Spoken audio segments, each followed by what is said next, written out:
So today we're gonna be doing a little bit of sigil work. These are things you can write in certain places and they'll carry a little bit of energy within. So first you start with this curved line, goes down to here. Next part, this part looks very similar to an N.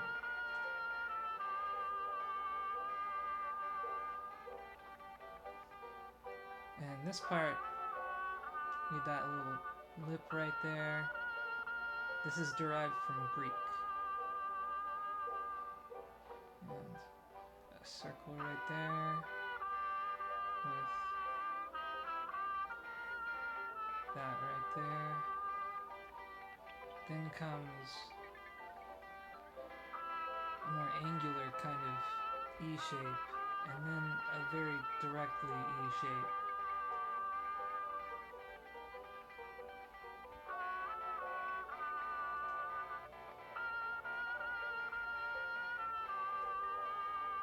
Then a Y shape. If you're going off of just the audio, you probably skip the A.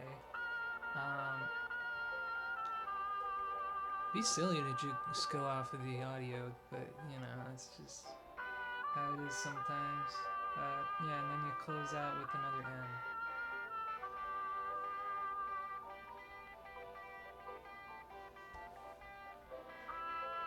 This is a quote attributed to a Tales of Miletus inscription. A philosopher prior to Socrates from Miletus,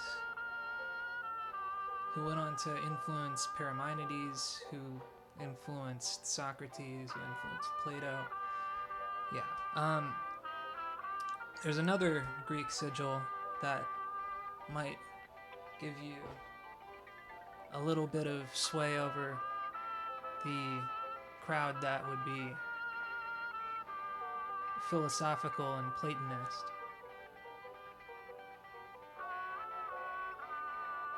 And that actually is from his work Parmenides.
Yes, I found it.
Okay, so you start with this E shape.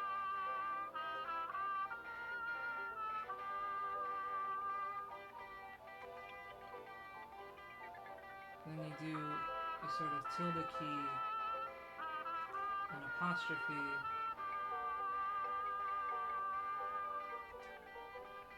and that curved 7 of sorts shape. Then comes an angled D shape.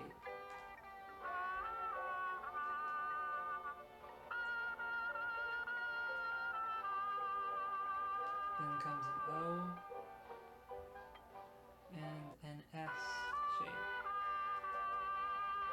I want it to be very clear that these are shapes that I'm referring to rather than what's used to spell this. So this right here, let me move it so that it's centered. This here is a sigil that will offer power to one's musings on the workings of reality, if invoked properly.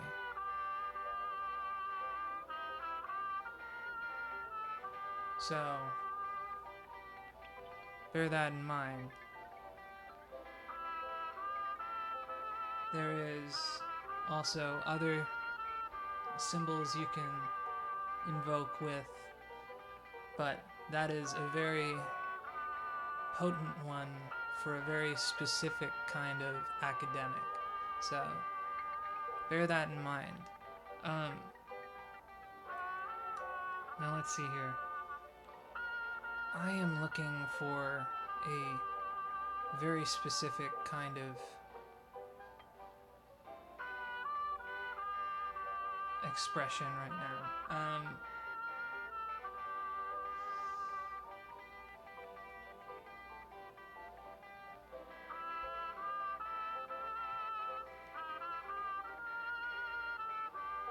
Let's see here.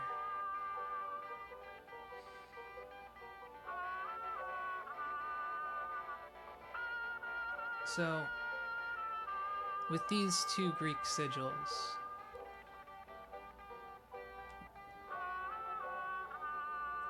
you can muse about Greek philosophy, and some people are gonna be, oh, okay, and they're not going to interrupt you if they're like a resonant kind of person, right?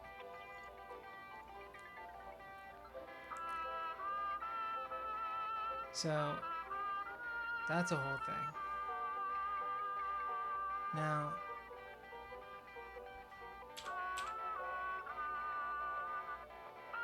something interesting is that there's yet another way to have gravity instantly with a certain kind of resonant person.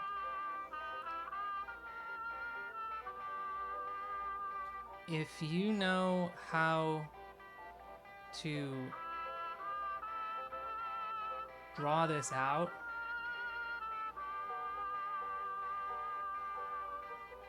and if you're not interrupted in drawing it out, that's very important.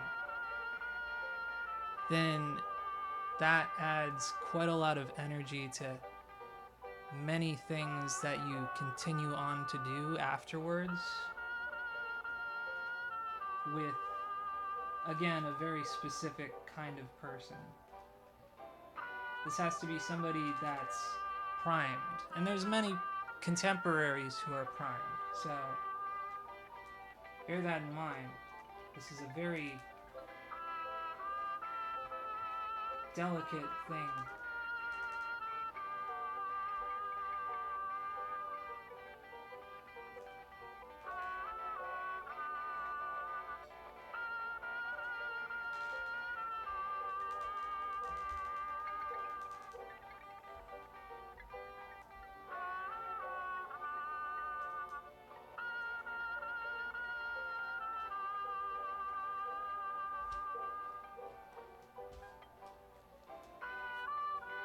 You see,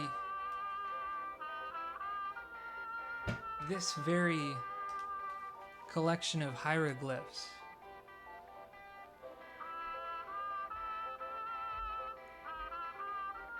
if understood is very, very, very old. And from the times of Akhenaten III.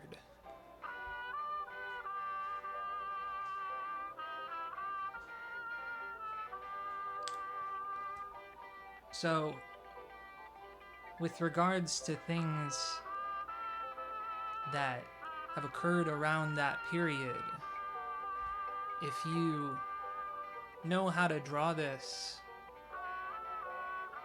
and if you're not interrupted, then you can essentially speak on things from that period forward. Though it's more powerful the more local it is, and people will lend their ear. It's important that you don't go from here to saying anything willy-nilly, because it could be dangerous if you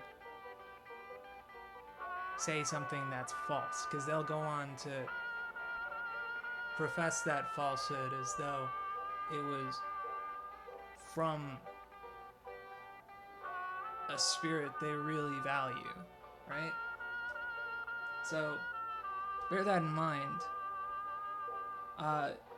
Though you can, with the respect gained from that, encourage them to reduce the PFAS in their blood and reduce the amount of things that are putting microplastics in people's testicles.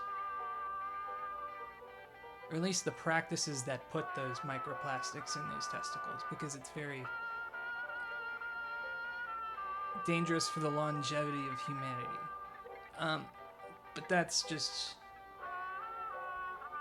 one of those things.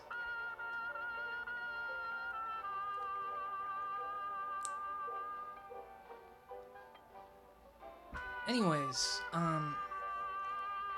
yeah, Akhenaten came just after this. Started a cult of sorts and supplanted it with his own ego and all of that. He grew his aggregate from that point forth.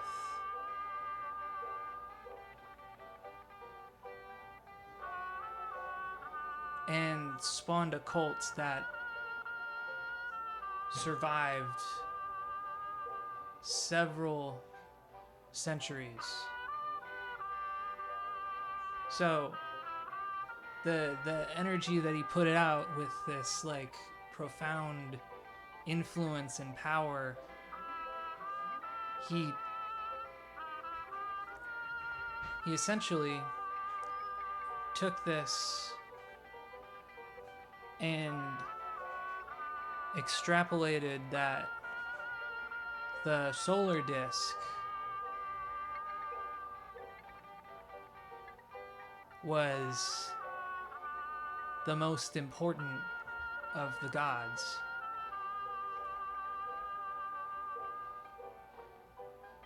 So, yes, from there, the pre-Canaanites saw an opportunity to do the same thing with their deity. Because this is influencing the entirety of Egypt, right? And everybody's got their eyes on Egypt. Pythagoras saying that he went to Egypt once.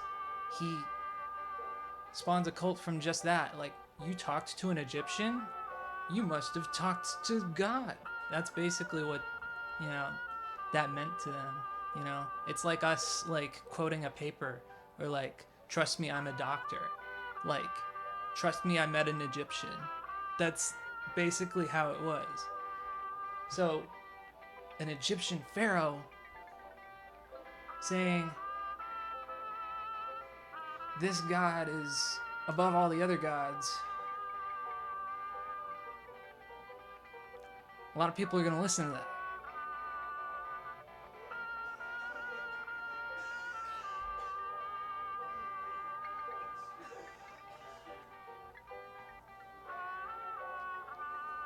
So, yeah. Ugh. Those are 3 sigils that will give you a lot of profound influence. So, bear that in mind. Do not take this information lightly.